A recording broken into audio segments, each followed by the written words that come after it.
Hi everyone, this is Gale Aria, and today I'm going to give you a much more comprehensive guide on dealing with Rotom as Blaziken. There are 3 things I'm going to go over in this video. One is a much more consistent method of getting rid of Rotom as opposed to what I showed you yesterday, even though it is slightly more difficult. 2 is what to do after Rotom is dealt with, and what to do after Rotom hits your shield. And the final is a little special secret that I found out. So, when it comes to dealing with Rotom, I already showed you the jump and instant air dash down.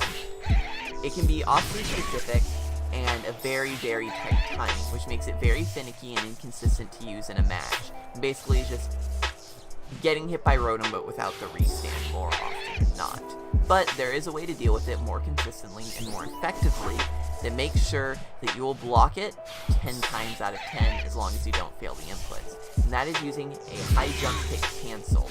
You do a high jump kick cancel by pressing high jump kick, or J5Y, right before you're about to hit the ground. You can do this consistently out of an instant air dash down and buffer it into shield.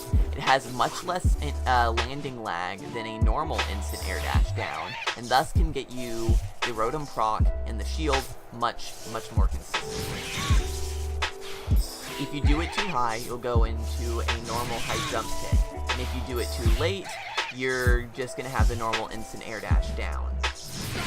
That's what it's going to look like if you fail high jump kick, and this will look what it looks like if you do it too slow. Hopefully you can buffer shield in time.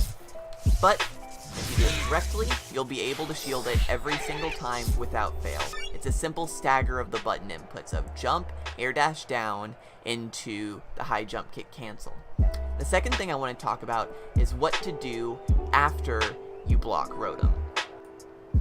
So, after you've gotten rid of Rotom, what do you do? It completely depends on what your opponent wants to do. If your opponent is setting up for an attack, or are they going to try and get a positional advantage? It all depends on what your opponent is going to do. Most likely, they're going to go for some sort of attack, be it grab or a normal attack.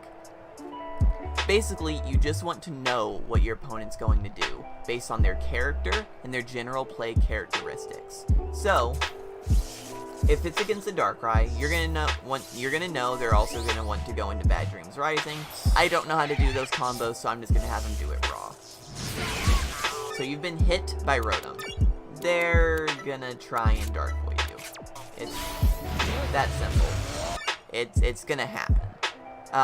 But if you know what your opponent is going to do, you can remedy that just fine.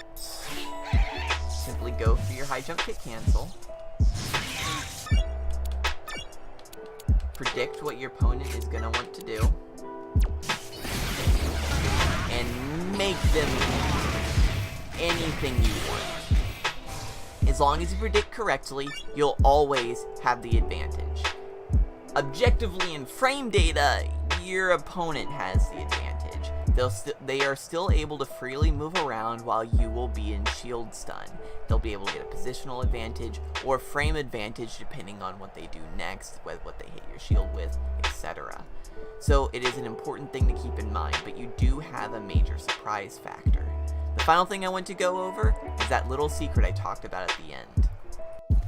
So, as you most likely know, if you do your burst attack while your opponent has Rotom, you will get hit out of your burst attack because you are counted as airborne, and this can be beyond frustrating. Most people will save Rotom for when Blaziken uses their synergy burst if they notice that a Blaziken has it. But there's a really cool trick that you can do to deal with this.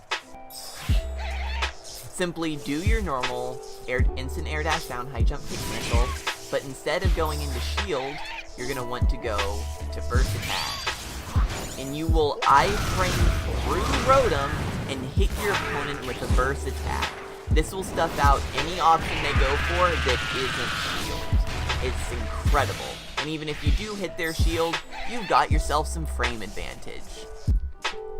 So in this video, I covered a more effective way to deal with Rotom, what to do after you deal with Rotom, and a way to get synergy bursts out consistently and surprise your opponent with something they're definitely not ready for. Thank you for watching, and I hope these help you well.